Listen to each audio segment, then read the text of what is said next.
Good morning, everyone. I'm David Barzilai, founder and CEO of Healthspan Coaching and Longevity Consulting.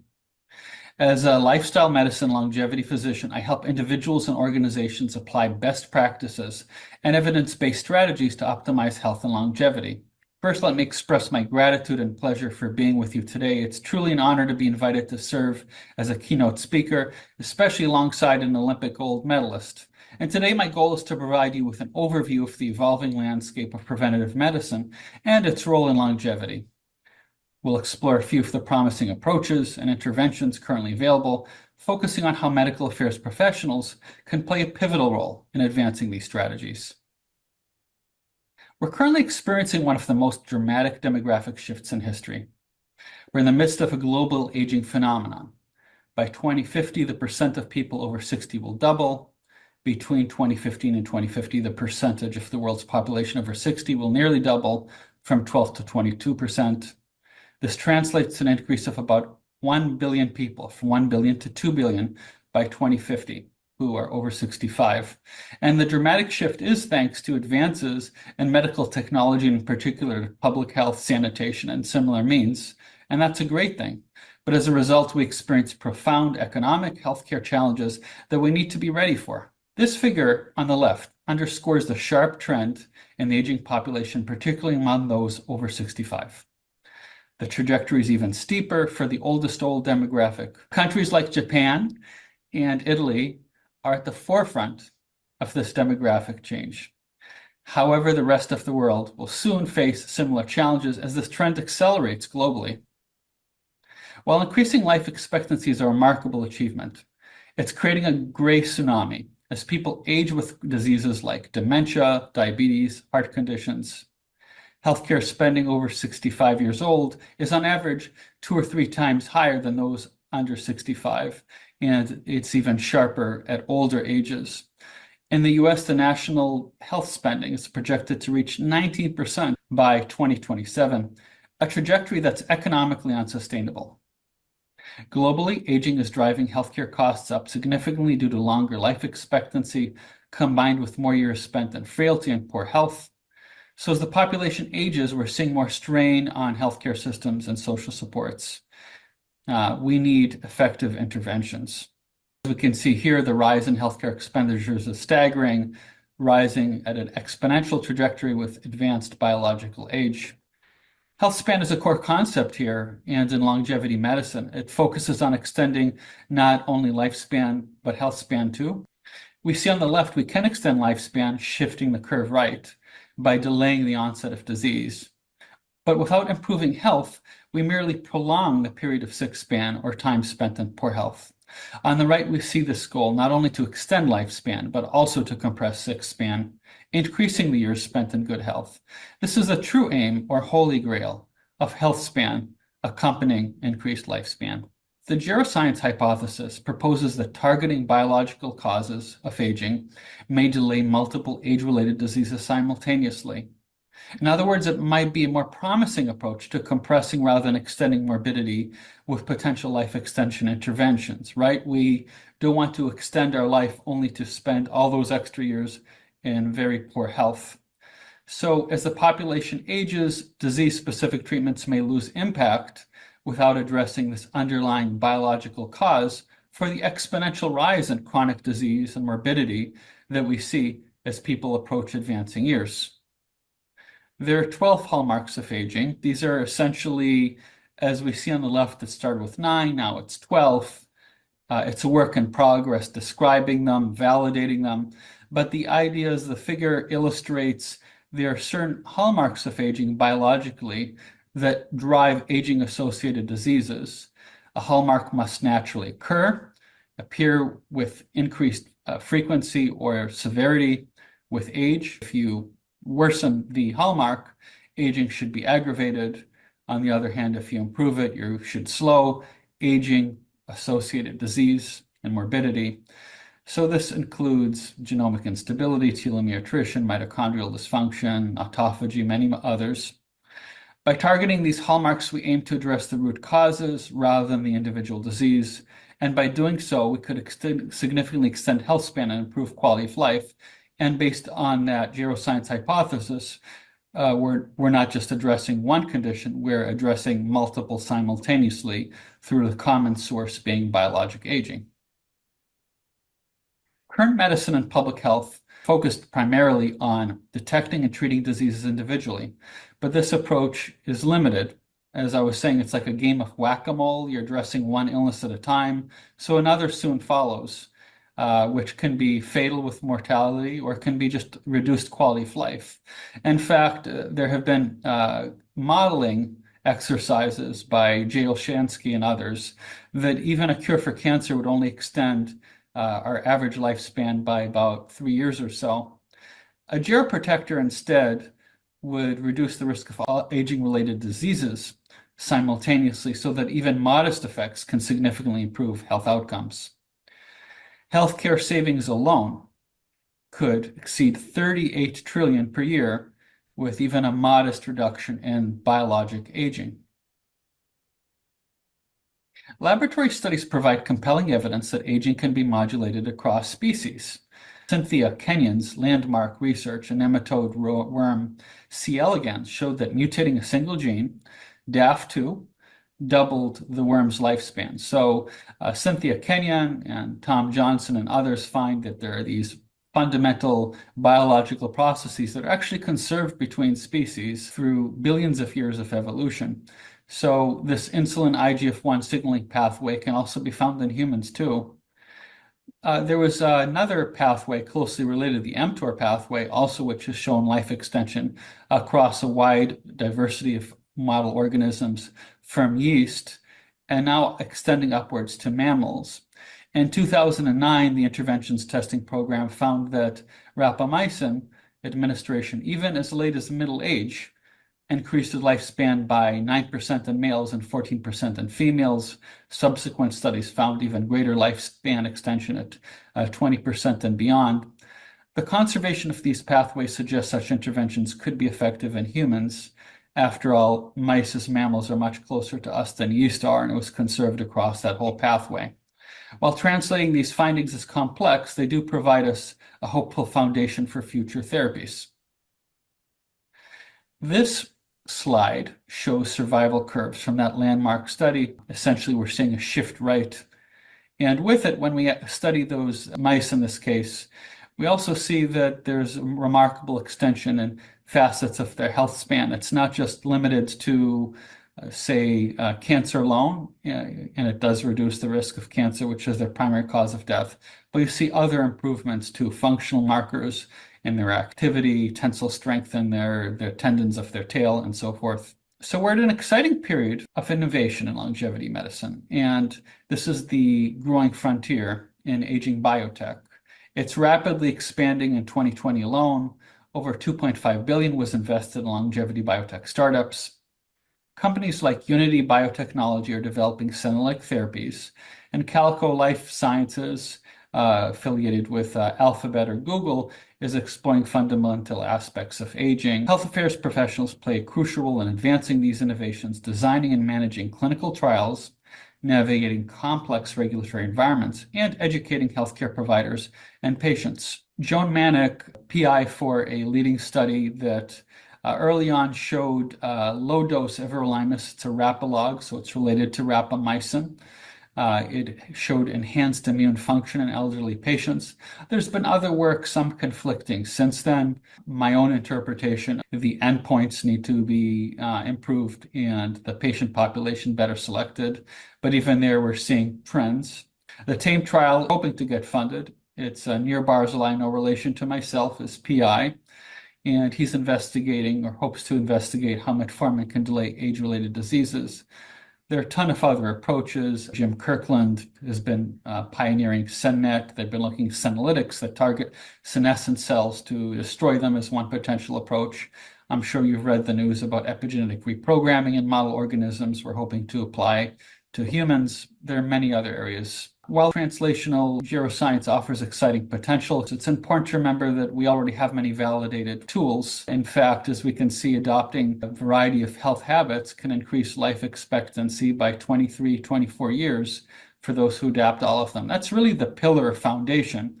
So the idea is not that these are a substitute. In fact, scaling this might be among the lowest lying fruit, if not the lowest lying fruit, for extending healthy longevity, but it can only take us so far if it doesn't address the cause of this exponential increase in morbidity.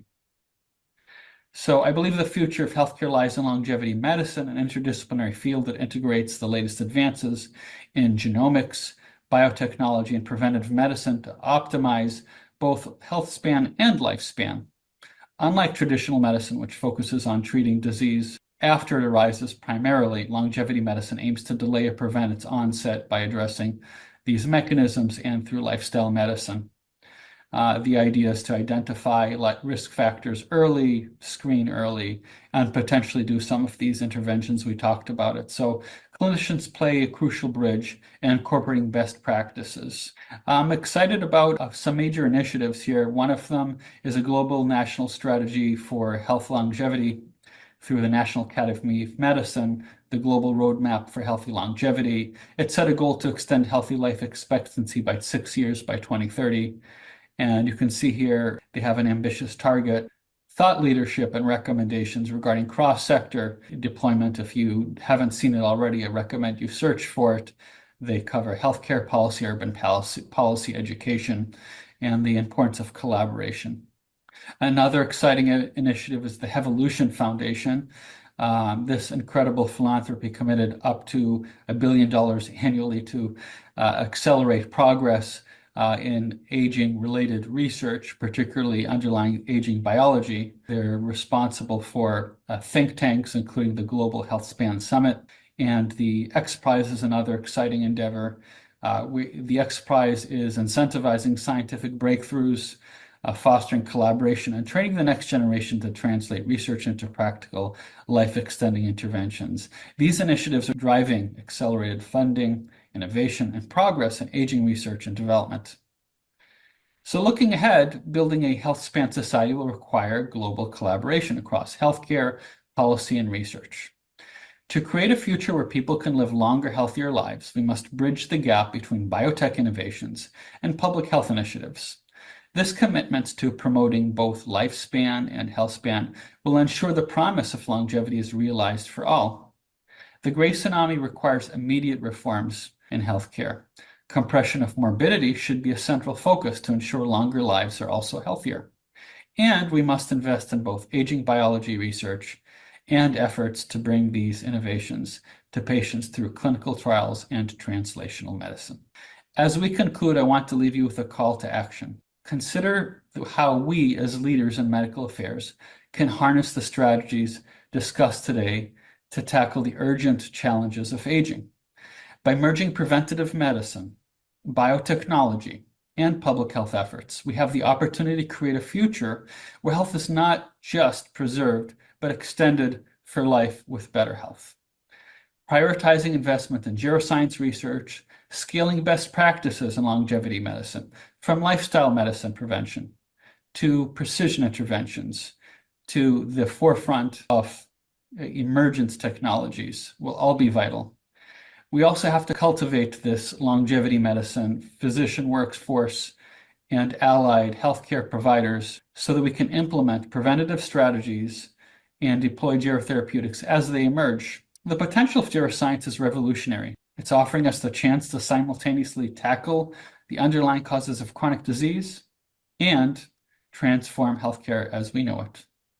So this is a QR code. If you want to connect with me on LinkedIn for a consultative or other collaborations, feel free to also connect on agingdoc.com. Thank you for your time. It was an honor and pleasure to be with you today. I'm excited for our future. I think we can tackle these challenges together. Thank you. Thank you, Dr. Barzilai, very much for sharing this information and this presentation on a topic that I think is a duty for all of us in healthcare to our next generation, for them to live longer and healthier lives as well. So any one quick question you have or any other final comment, please feel free to address the audience. I'm happy to take any questions. I tend to be offline outside of a 40-hour plus consultative commitments. I divide my time between ultra high net worth clients who have an annual retainer for me and big jobs for consultative. But if individuals are interested in connecting with some of the public work I do, I'll be the inaugural speaker for the keynote for the newly created Geneva College for Longevity Sciences, or of Longevity Sciences. And I will be speaking to a physician audience at Longevity Docs, or if you're in the Boston area, Yep. trying to preserve a little bit of my voice for Boston Biotech. I'll be their guest tomorrow. But I'm Great, happy to great, connect with any of you. great. Well, I think there's one quick comment from Noor. Noor, do you have a question, comment? Yes. Okay, Aloha, everyone. Hi. let's keep. Thank you, David, for My very much. pleasure. Thank you for Um, having me. two questions. Choose the one you can answer in any quick way you want. So one is Neuralink and brain chips, and now aging. If you can give any comment, what your thought. Personally, I love the idea and I think it's good. But this is the first question. Second one is about digital health, telehealth, EMR, Epic. If at all you can give me a hint, how can your experience in keeping people at younger aging or biologically age healthy and this kind of digital software stuff, what a niche market you think from your experience? It may be pivotal for my startup. Thank you. These are the two questions. Um, I'll start with your second question first. It's a very broad question, so I'll speak sort of globally. I mean, it depends particularly on your niche, who is your market. I mean, my market is a simple, ultra high net worth individuals who want very one-on-one, and the rest is large consultative work. People have consulted with me for larger projects, but it depends on who they want to reach and the current resources they have. So it's no different than any other SWOT analysis, except I think to be a leader in your area, I do believe subspecialization is increasingly important with the advent and commoditization and open sourcing of a variety of easy to access, whether it's wearables or it's Llama or other open source style models for AI, generative models, and others. So I think to be competitive, you don't just need to be very good, but you also need to know who your target is and take the best from each tool shed to optimize towards a well-defined objective that's measurable, and you have the team you assemble for it. So that's my quick answer for your second one. Diving back to Thank you. Neuralink, for your first question, I think if you look at this through the lens of biologic aging, now wearing my physician hat as opposed to my MBA and other hats I see that there's an exponential dementia increase, regardless of your ApoE or genetic type. As you get older, this doubling, of the rate of dementia. So we can fix all the things in the world, but unless we fix and have a greater capacity for the way our wetware of our brain functions, it's not a realistic thing in terms of preserving health span beyond a certain period. We might not be there yet, but it won't be that far beyond it. So the concept, whether it's a moonshot long-term target for having more integration between the machine world and the biologic world. And there is a science to it, even if we're very rudimentary right now. We are making rapid progress from that rudimentary level. Or more immediately, if you're talking, assistive devices, where there's a huge market for disability and other specific populations where having a direct interface, say, using as we've recently seen in Elon's demo, I think it's just extraordinary to be able to interact with the world both socially and constructively. So those are my brief comments on those. Hope it helps a little bit. Thank you so much. Thank you. My pleasure. Thank you very much. And thanks for being very active in the Hoover app, by the way, Dr. Barzilai. I hope you'll continue that. We'll have many more discussions there as well. It was an honor being a keynote, and I'm happy to connect with any of you through LinkedIn. And if you connect on X, I try to keep my followers abreast, just as a free service, what's going on. If you're And thanks for your interested. patience. This is what a lack That's of why I sleep does, pre-recorded the training it. for. Tried to Okay. idiot-proof it. Okay. No, it was fine. It was fine. I knew it was inevitable there'd be some problems. So I thought at least that variable is controlled for high precision fidelity thing. It was a pleasure, Tim. It was an honor to be here, and thanks for inviting me to be keynote. Thank you. Take care. Take care. Bye.